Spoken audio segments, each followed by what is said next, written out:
Como já vimos na sexta-feira, eu já enviei o vídeo da aula de grandezas diretamente proporcionais e inversamente proporcionais. Mas vamos dar uma revisada porque fica mais compacto esse conteúdo na cabecinha de vocês.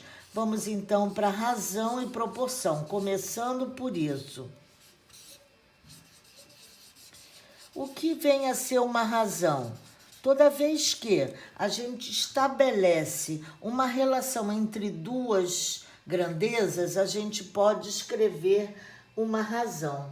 A razão é um quociente, uma divisão entre duas grandezas, entre dois números, tá? Entre duas grandezas. Então, vamos dizer, quando a gente está numa receita de bolo, a gente tem uma receita assim, 3 xícaras de farinha de trigo para fazer um bolo, tá? De trigo, para 4 ovos. Então, vejam bem, o que eu tenho que pensar? Eu vou separando esse material para começar a fazer o bolo. E aí eu tenho que pensar, são 3 xícaras de trigo e 4 ovos. Se eu quiser fazer uma receita dobrada, em vez de um bolo querer fazer 2 bolos, eu vou ter que dobrar essas quantidades. Então, eu vou ter que fazer 6 xícaras de farinha de trigo com 8 ovos. Então, a relação, a razão estabelecida é 3 para 4. 3 xícaras de trigo para 4 unidades de ovos. Então, tá aqui. Essa é uma razão. Então, como se lê essas razões? Aí, tanto faz, tá, gente? Eu posso ler 3/4.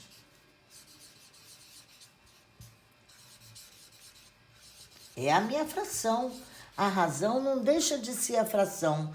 É o 3 dividido por 4. Ou ainda, como razão, como eu leria? 3 está para 4. Então, está aqui. Então, toda vez. Outra coisa, se eu escrevo uma coisa desse tipo, 1 está para 4, o 1 está no numerador da fração, o 4 está no denominador da fração. Eles recebem nomes especiais na razão. Esse é o antecedente.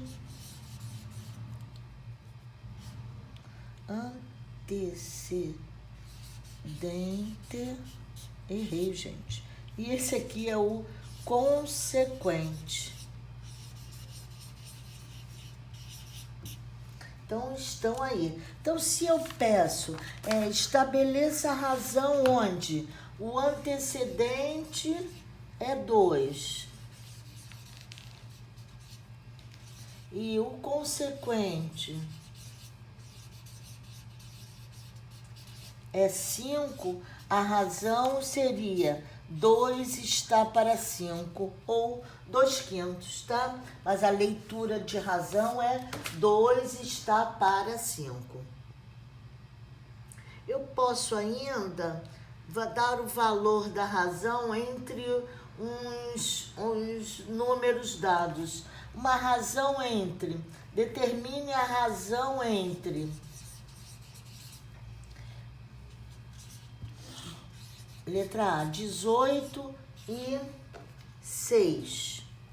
Eu escreveria 18 está para 6. Ou ainda 3, tá? Poderia ainda escrever 4 e 5. Ficaria o quê? 4 está para 5. O resultado dessa conta seria 0,8, 8 décimos, tá? Eu faria a divisão mesmo. 4 dividido por 5. 4 dividido por 5. Não dá põe uma vírgula, baixa um zero, dá 8 vezes 5, 40 para 40 nada. Então tá aqui. Isso é a razão. Então, toda vez que eu vou estabelecer a razão entre duas grandezas, surgem inclusive nomes especiais para isso. Para se estabelecer uma razão entre duas grandezas, elas devem ser da mesma espécie, tá? Então, vamos, segmento, digamos que eu tenha o segmento de reta MN valendo 3 unidades. E o segmento PQ valendo 4 unidades de medida, tá? Na mesma. Então, a razão entre esses segmentos, a medida de MN está para a medida de PQ, nesse 3 unidades para 4 unidades. Cortei, fica 3 está para 4, ou ainda, efetuando a divisão, vou encontrar 75 centésimos. Certo, gente?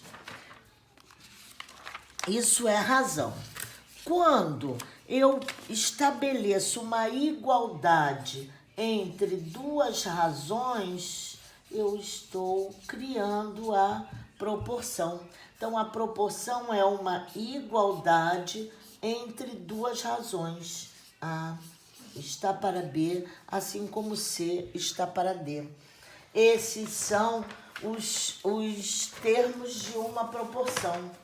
Ela é a relação de quantidade entre duas razões, certo? Nós podemos escrever dessa maneira ou ainda A está para B, assim como C está para D. Lembrem bem que esses 2 pontinhos significam também divisão. Nada mais é do que ou se escreve em forma de fração, que é uma divisão, ou se escreve assim, a expressão contendo a divisão mesmo. E aí eu leio A está para B, assim como C está para D. Esse sinal de igual vira, então, assim como.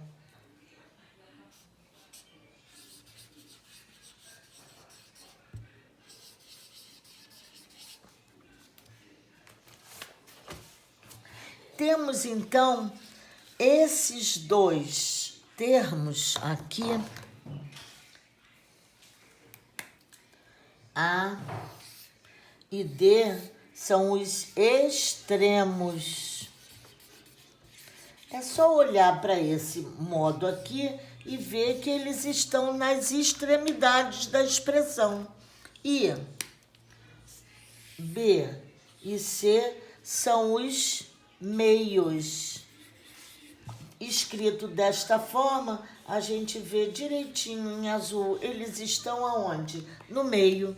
Então, A e D são os extremos, B e C são os meios. E com isso surge, então, uma relação, uma propriedade fundamental das proporções.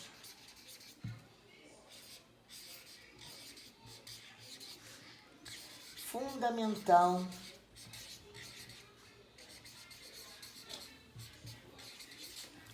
Que é o produto dos meios,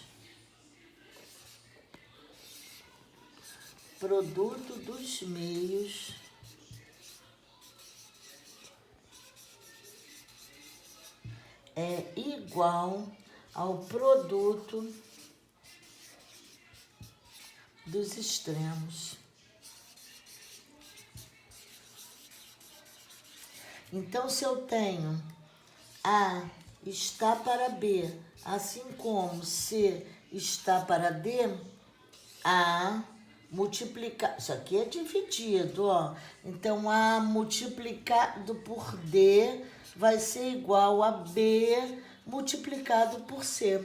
o produto dos extremos é igual ao produto dos meios. Quais são os meios? B e C. Quais são os extremos? A e D. Então, o produto dos meios é igual ao produto dos extremos. Então, com isso, fica fácil a gente aplicar a aplicação da propriedade. É muito fácil. É só quando a gente estiver trabalhando em forma de fração, é só multiplicar em cruz, que fica muito fácil. Olhem, 2 está para 10, assim como x está para 5. E se eu quiser descobrir o valor de x, basta fazer o quê? Multiplicar em cruz. 10 vezes x vai dar 10x. 2 vezes 5 vai dar 10. 10x vai ser igual a 10. O x será igual a 10 dividido por 10, que é 1. É como se eu, de 10 para 5, o que aconteceu aqui? A fração foi alterada porque eu dividi por 2. O 10 dividido por 2 dá 5. Então, se eu fiz isso no denominador da fração, eu vou ter que fazer no numerador da fração. 2 dividido por 2 dá 1, assim como a gente encontrou. Certo, gente? Então, com isso, terminamos a parte de razão e proporção. Foi vista, revista já, que isso já faz parte do conteúdo do ensino fundamental. Agora vamos para números proporcionais. E aí eu vou poder fazer números diretamente proporcionais ou inversamente proporcionais. Quando eles forem diretamente proporcionais, eu tenho que imaginar a seguinte proposta. Proporcionais. A seguinte proposta. Se eles são diretamente proporcionais, eu tenho que pensar assim: se um aumenta, o outro aumenta. Então, se eu tenho dois conjuntos, eles serão diretamente proporcionais se a razão entre eles estiver numa correspondência constante. Ou seja, uma dúzia de bananas custa R$ 3,80. 2 dúzias de bananas, então o que eu fiz? Eu aumentei a quantidade. Vou aumentar o preço, eu vou ter que pagar mais? Vou ter que pagar mais. Então, quando isso acontecer, eu tenho a certeza que essas grandezas são diretamente proporcionais. Se uma grandeza, que é a quantidade de dúzias de banana, se aumentou, se eu quiser comprar mais bananas, eu vou ter que pagar mais. Então, aumenta a quantidade de dúzias, aumenta o valor que eu terei que pagar. Eu vou ter que pagar R$ 7,60, porque se uma dúzia custa R$ 3,80, 2 dúzias vai custar o dobro, 3 dúzias vai custar o triplo. Essas são grandezas diretamente proporcionais, tá? E no caso aqui, esse 2, que a gente está achando a razão, é o fator de proporcionalidade. Nesse caso, o fator de proporcionalidade é 2. Certo? Porque foram diretamente proporcionais. Agora, quando eu tiver inversamente proporcionais, de inversamente proporcionais, eu tenho que pensar se um aumenta, o outro vai ter de diminuir. Então, se é como se eu tivesse pensando, um exemplo clássico é velocidade.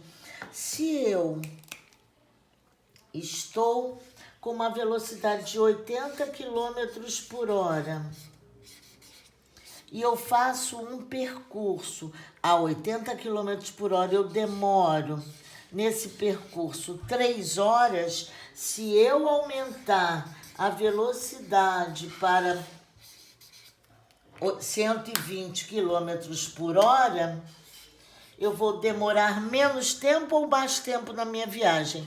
Menos tempo. Então, essas grandezas são inversamente proporcionais. Se eu aumentei a velocidade, eu vou diminuir o tempo gasto.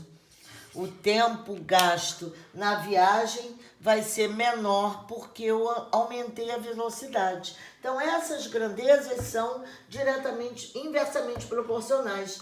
São inversamente proporcionais quando o produto entre os números em correspondência, esse produto é constante. Aqui, a razão é constante. A razão entre esses valores é constante. E aqui o fator de proporcionalidade vai ser quanto? Vai ser o contrário.